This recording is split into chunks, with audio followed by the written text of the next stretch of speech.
Thank you, Dr. Thomas. Since Mr. Alok Kumar Verma is here, I would like him to listen. I would like him to listen to what I am saying. So with your permission, let me speak in English. First of all, I want to thank Mr. Ajit Kumar for having responded positively to our invitation and to make a presentation, although in very general terms. I have learnt a lot and benefited a lot by listening to Mr. Alok Kumar Verma, not only in this presentation, but also his talk earlier. I think his presence has added a certain amount of professional seriousness and value to this public discussion. Let me start with one or two small clarifications, because I did not get much of information from an economic point of view about this project, which in my view is perhaps the single largest project that Kerala has ever undertaken since its formation in 1956. If that is not the case, I will stand corrected if my colleagues let me know that there has been another bigger project taken at the risk of the government of Kerala, even though it is jointly with government of India. Mr. Ajit Kumar said the 80,000 passengers is the estimate per day that will be traveling by this Silver Line. I have before me the environmental impact assessment report, which is the only report which gives information on this project. As he himself said, although it is not from the government of Kerala or from the Indian Railways or from the Kerala K-Rail. And that says that the daily seating capacity will be 675, page number 211, 675 in a 9-car set. And it will run 37 times to and fro. This works out to a simple arithmetic of 24,975 passengers.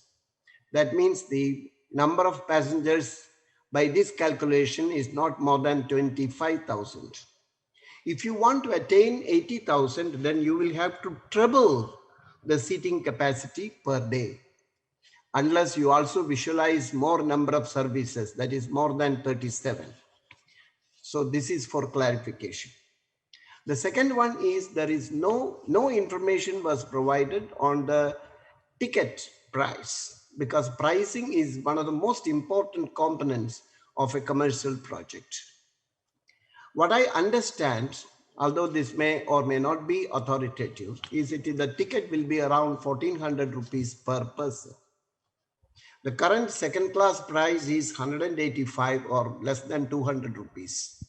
So the ordinary people, and I'm sure there will be a lot of ordinary people in this so-called 80,000, will have to make a choice between paying 200 rupees and 1,400 rupees. Although I must say that there might be some people who are in a hurry to travel. But for a majority of the people, in my view, there is not much of a working time lost at the current moment, because most of the trains, the overnight trains, you just sleep off and then get off in Kannur or Kasaragod. That means I don't lose any working time. Either I sleep in my train or at my home. So sleeping hours is not really considered here as a benefit to the passengers. So it will be a hard task, I think, to justify the speed. I do not know how we came to the conclusion to begin with that traveling from Trivandrum to Kasaragod, point 1 to point 2, in 4.5 hours is the most important aspect of this project on which the entire edifice is built. I do not know that. People always make a choice depending on the price, depending on the time, depending on many other considerations of alternative transport. The third point that I want to get some clarification, if there is time, is about the speed. Mr. Ajit Kumar mentioned 200 kilometers per hour. What is given in this EIA report is maximum speed of 200 kilometers. Is maximum speed equal to average speed? Because one of the calculations in this report says an average speed of 150 kilometers. So this is a very crucial information, because if it is 150 kilometers average speed, and that fits in very well with the 529 kilometers, because you will require 3.5 hours to reach 529 kilometers plus 1 hour for the stoppages in 10 or 11 stations. It makes 4.5. If it is 200 kilometers, you need only 2.5 running hours and 1 hour, so 3.5 hours. So which one is the average speed that we would like to have? Another one, he didn't say anything about the project completion time. What is the completion time? In one place, the EIA report says 4 years. In the final summary page, it says 5 years. And in some newspapers, it says 3 years. We do not know. It's very important to know. And I would also like to raise the question as to whether in Kerala in particular, is there a record of any project completing on time without time and cost overruns? I do not know. But I'm aware of umpteen number of projects that have taken 2 times, 3 times, 4 times, 5 times, 10 times or more of the time and cost. So this mind-boggling time and cost overruns, which are endemic in Kerala, is now going to be overcome by a single project that will break all the records. I wish they do that, because that will be an excellent exemplary example if they do so. Now I want to come to one more point before I go to 2 more minutes on some substantive issues. Usually, as Mr. Verma said, it is not the DPR that is more important, because DPR is certainly a very detailed document, takes time consuming, and as Mr. Ajit Kumar said, it may or may not contain important commercial information. I do not know whether it comes under intellectual property rights. It may well be, I'm not sure about it. But feasibility reports have to be given to the public in a democratic system. This is not China. So without having the benefit of even the feasibility report, we are using and we are quoting secondary information. And that's an important information asymmetry problem, which is antithetical to democracy. But usually when you do a feasibility analysis, especially from an economic and financial point of view, you do a sensitivity analysis. And that sensitivity analysis is, first is depending that your initial time and costs are going to stay the same. No, it might get escalated. So you have a scenario 2. You may have also uncertainties and contingencies. So you may have a scenario 3. So a sensitivity analysis giving a range of results is very important. I would therefore like to know from Mr. Ajit Kumar whether any such sensitivity analysis has been done in the feasibility study for this project. And I would also like to know, as an economist, that when you have to borrow money, now in this case from abroad and also from your internal sources, you also do and calculate an internal rate of return. And that's the first important information from a financial point of view. What is your internal rate of return?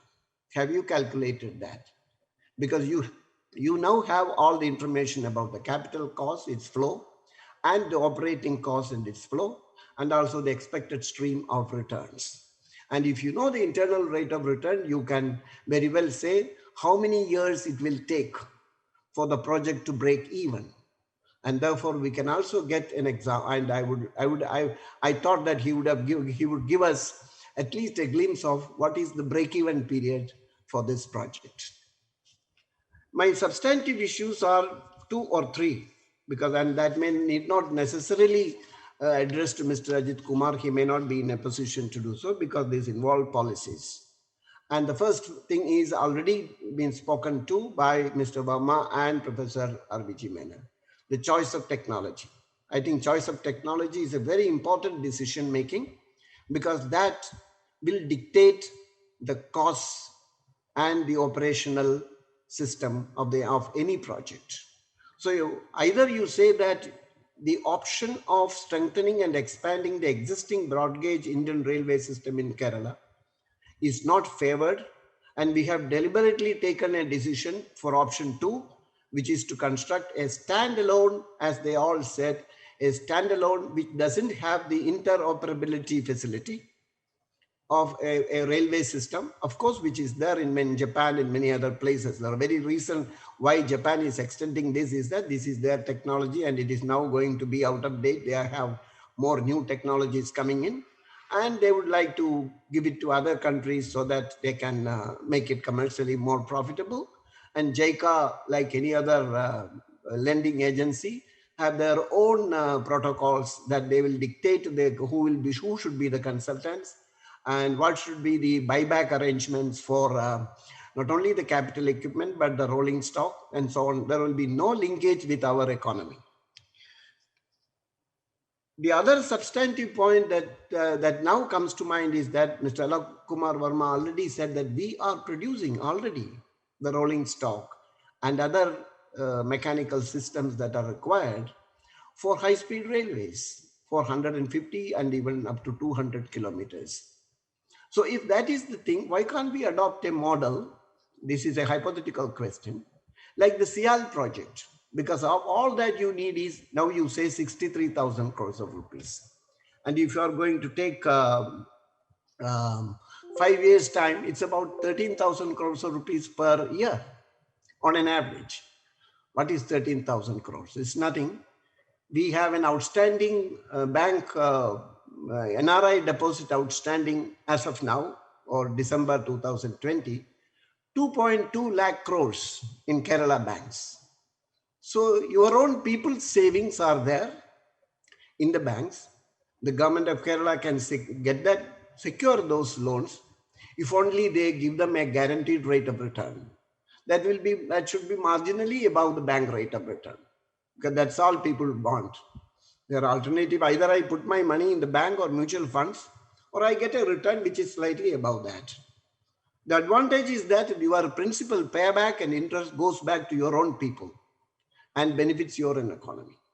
Secondly, if you adopt the existing Indian railway technology for high-speed railways, there is a backward linkage effect that all the manufacturing will get picked up. Auxiliary industries will flourish, what we say in industrial economics. The backward and forward linkages if you go for domestic technologies and domestic manufacturing capacity. Here you are deliberately, willfully, and I am not saying Ajit Kumar, headed by Ajit Kumar Railway, but the government of Kerala, maybe supported by the Indian railway system, to go for a foreign technology and foreign equipments that have very little linkage with the domestic economy. My last substantive question is, in Kerala, there is something called Kerala State Planning Board. The planning board is mandated to look into all development projects, vet them, and do an ex-ante evaluation. I don't know whether Ajit Kumar has done an ex-ante evaluation of this project, and then give a recommendation to the government and incorporate in the 5-year plan. Has this been vetted and formally considered by the state planning board and recommended to the government?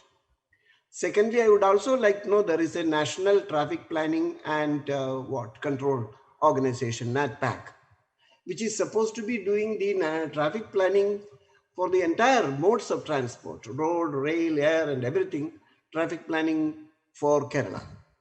Have they involved at any stage in this, since this constitutes an important element of our emerging traffic planning scenario?